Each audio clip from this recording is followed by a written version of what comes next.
नमस्कार। मैं डॉक्टर सुखाराम, सहायक आचार्य इतिहास, राजकीय डूंगर महाविद्यालय बीकानेर।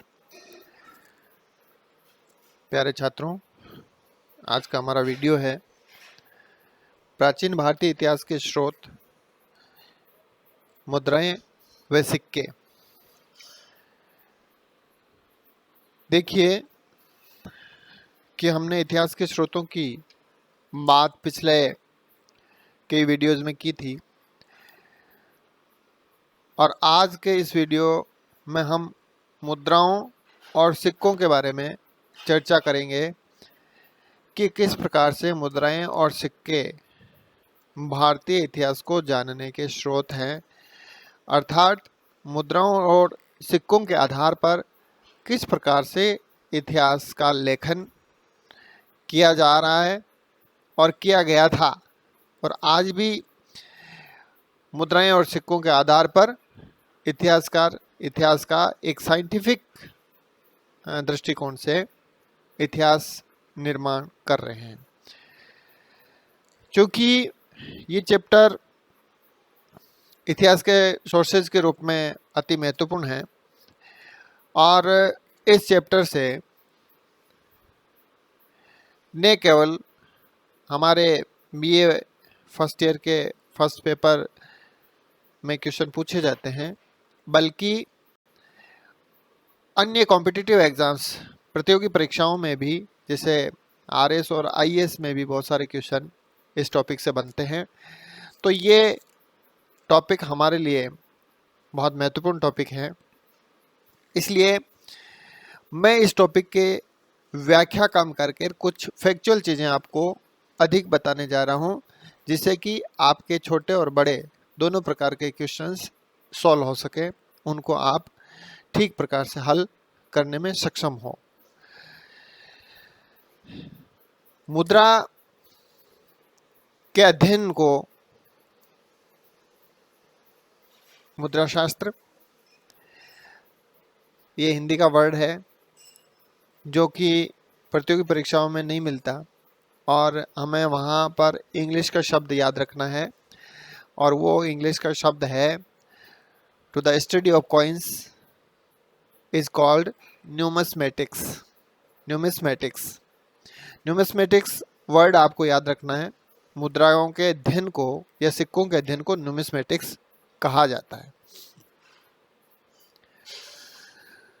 मुद्राओं से हमें 206 ईसा पूर्व, जिसको हम बीसी कहते हैं, से 300 एडी तक के इतिहास की जानकारी मिलती है। जिन सिक्कों पर लेख नहीं होते थे, प्रारंभिक सिक्के जिनको हम कहा करते हैं, केवल चिन्ह मात्र होते थे, उन सिक्कों को हम आहत सिक्के या पंचमार्क कॉइन्स के नाम से जानते थे। क्योंकि इन आहत सिक्कों को, इनकी सही शुरुआत के बारे में तो ठीक ढंग से हम नहीं कर सकते, लेकिन बुद्ध के समकालीन इत्यादि काल से इसको इनका प्रारंभिक काल इनको माना जाता है। 1835 में जेम्स प्रिंसेप द्वारा इनकी खोज की गई थी। साहित्य में इसको काशापण के रूप में उल्लेखित किया गया है।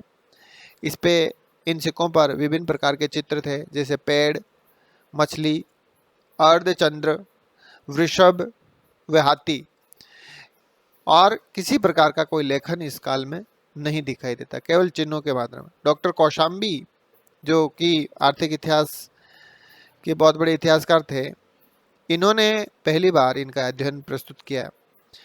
और लेख वाले सिक्कों का प्रचलन हिंद यूनानी शासकों द्वारा किया गया था, जिसमें शासक का चित्र, नाम, उपाधि और यूनानी देवताओं जैसे जियस, अपोलो इत्यादि के चित्र इनमें मिलते हैं। ये हिंद यूनानी शासकों के बारे में जानकारी देते हैं, जो हिंद शासकों द्वारा प्रचलित किए गए थे।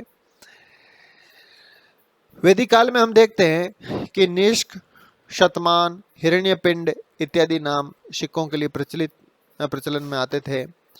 और सिक्कों के बारे में हमारी अगली जानकारी ये है कि सोने के सिक्कों के प्रचलन का श्रेय कुषाण शासक विम कडफिसिस को जाता है, क्योंकि इस काल में रोम से व्यापार के कारण भारत में स्वर्ण के पर्याप्त भंडार थे।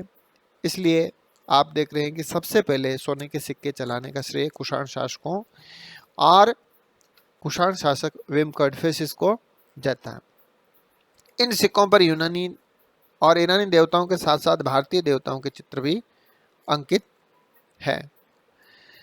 आयशो, जिसको शिव के नाम से जानते हैं, विजयगो विशाख, स्कंदो स्कंद, वुडो बुद्ध इत्यादि लेख इन पे मिलते हैं। लेख और तिथियां भी इन पर उत्कीर्ण की गई थी।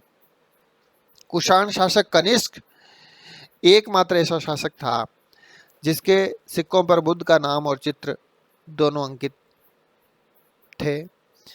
कुषाण काल में सर्वाधिक शुद्ध सोने के सिक्के मिलते हैं, परंतु सर्वाधिक संख्या में सोने के सिक्के गुप्त काल में जारी किए गए। ये क्वेश्चन बहुत बार पूछा गया कॉम्पिटिटिव एग्जाम्स में कि सर्वाधिक शुद्ध सोने के सिक्के किस काल में है। ये कुषाण काल है इसका सही आंसर।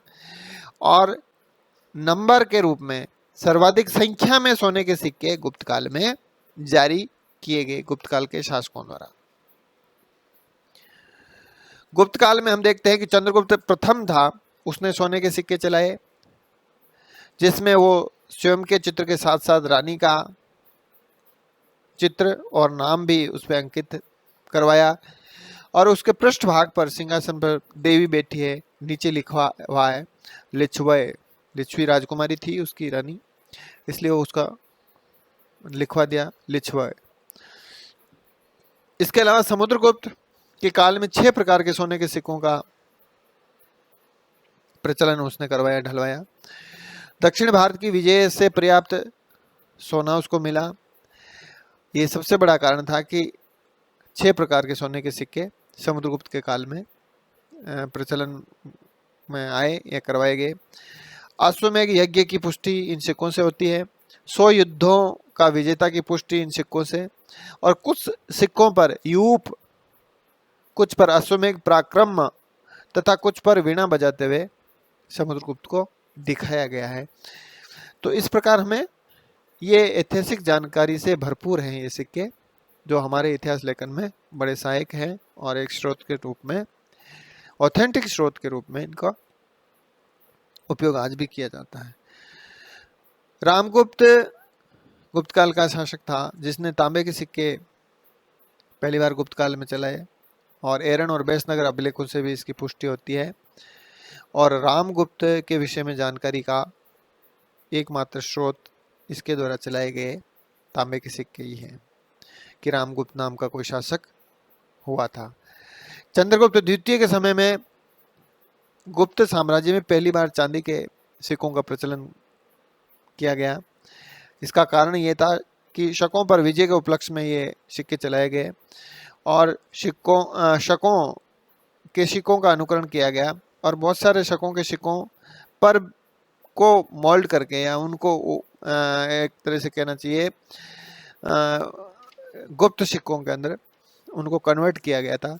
जहाँ शकों का राज्य था, जैसे सौराष्ट्र और काठियावाड़ का जो क्षेत्र था। तो ये चंद्रगुप्त द्वितीय के बारे में एक बड़ी जानकारी हमें देते हैं। इसके अलावा सिक्कों पर कुछ अन्य जानकारियां हैं जो हमारे कॉम्पिटिटिव एग्जाम्स के लिए बहुत महत्वपूर्ण है कि गुप्त शासकों में सबसे पहले कम वजन के सिक्के 116 ग्रेन्स के कांचगुप्त द्वारा चलाए गए। गुप्त शासकों में सबसे अधिक वजन का सिक्का 146 ग्रेन्स 146 ग्रेन्स का नरसिंहगुप्त बालादित्य द्वारा चलाया गया। ये जानकारियां बहुत उपयोगी है हमारे लिए। गुप्त साम्राज्य में चंद्रगुप्त द्वितीय के सर्वाधिक सिक्के 961 सिक्के मिले हैं तथा बयाना जो भरतपुर राजस्थान में है सबसे अधिक मिले हैं। सर्वाधिक सिक्के उत्तरी मौर्य काल में मिलते हैं जो शीशे, पोटीन, तांबे, कांसे, चांदी और सोने के मिलते हैं। और गुप्तकालीन मुद्राएं बहुत ही कलात्मक हैं, उन पे कई तरह के चित्र और अन्य भाषा में अंकित नाम वगैरह मिलते हैं। और जोगलथंबी नामक स्थान पर एक भांड मिला है मृदभांड मिला है, मिली मुद्राओं पे, इसमें बहुत सारी मुद्राएं मिली है जिनमें नहपान के साथ साथ गौतमी पुत्र सातकर्णी के नाम भी अंकित है। तो इस प्रकार से हम देखते हैं कि बहुत ही विस्तृत पैमाने पर ये सिक्के जो थे भिन्न भिन्न शासकों के शासन कालों में इनको उत्कीर्ण करवाया गया, उनको ढलवाया गया, छपवाया गया, और ये उस काल के शासक, उस काल की आर्थिक स्थिति, शासक की सीमाएं, विदेशी संबंध, व्यापारिक स्थिति और तत्कालीन शासक की आर्थिक स्थिति इत्यादि के बारे में विस्तार से जानकारियां देते हैं। अतः हम कह सकते हैं कि ये मुद्राएं और सिक्के प्राचीन भारतीय इतिहास को जानने का एक बहुत ही महत्वपूर्ण और एक ऑथेंटिक, एक महत्वपूर्ण स्रोत है। Thank you.